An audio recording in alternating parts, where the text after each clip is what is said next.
dari jumlah pulau aja sudah menunjukkan urgensi dari pengelolaan pulau-pulau kecil di Republik ini. Halo sahabat Bahari, tahu nggak sih kalau lebih dari 90% pulau yang ada di Indonesia adalah pulau-pulau kecil. Pulau yang dikatakan sebagai pulau kecil menurut undang-undang adalah pulau dengan luas lebih kecil atau sama dengan 2000 km persegi beserta kesatuan ekosistemnya.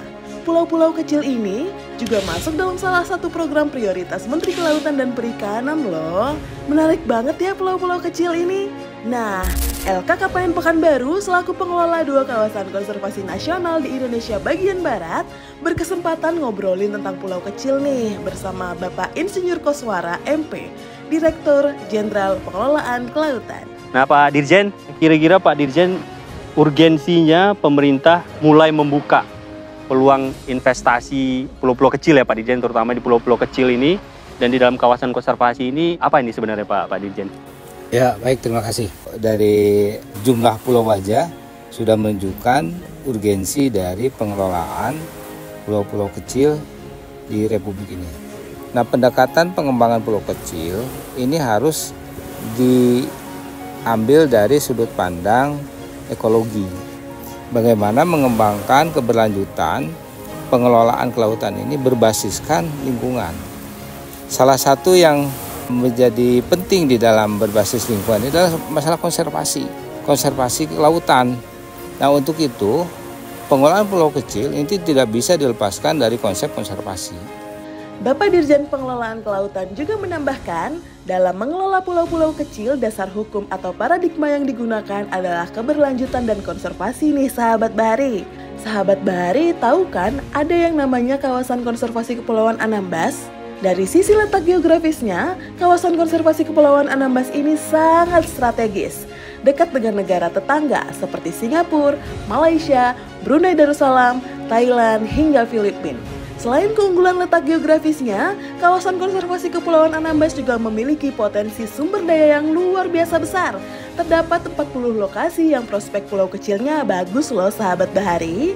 Ini bisa jadi sebuah model pengelolaan pulau kecil yang bisa diintegrasikan dengan berbagai hal. Salah satu wisata. Wisata dengan mengedepankan konservasi itu bukan cost center, tapi ternyata bisa menghasilkan duit, bisa menghasilkan hal yang menguntungkan bagi investasi. Jadi pengembangan investasi yang berbasiskan lingkungan itu nggak bisa dianggap sebelah mata. Ini akan memberikan dampak terhadap bisnis, terhadap lingkungan, terhadap ekonomi, terhadap kontribusi ekonomi Indonesia sangat besar. Kawasan konservasi Kepulauan Anambas ini berdasarkan hasil EFIKA atau evaluasi efektivitas pengelolaan kawasan konservasi perairan telah memiliki status emas atau dikelola secara berkelanjutan loh sahabat Bahari. Anambas ini sudah masuk dalam kawasan konservasi dan punya nilai efektivitas pengelolaan cukup baik.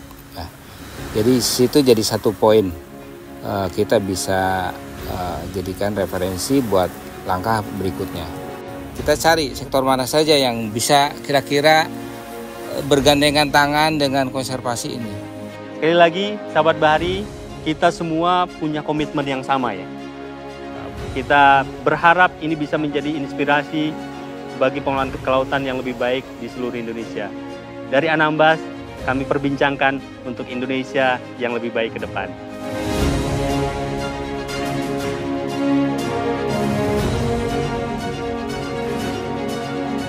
Mari kita bersama-sama berkolaborasi, menyusun, membuat program yang bisa menguatkan pengelolaan pulau kecil secara bersama-sama dan kolaborasi, sinergi.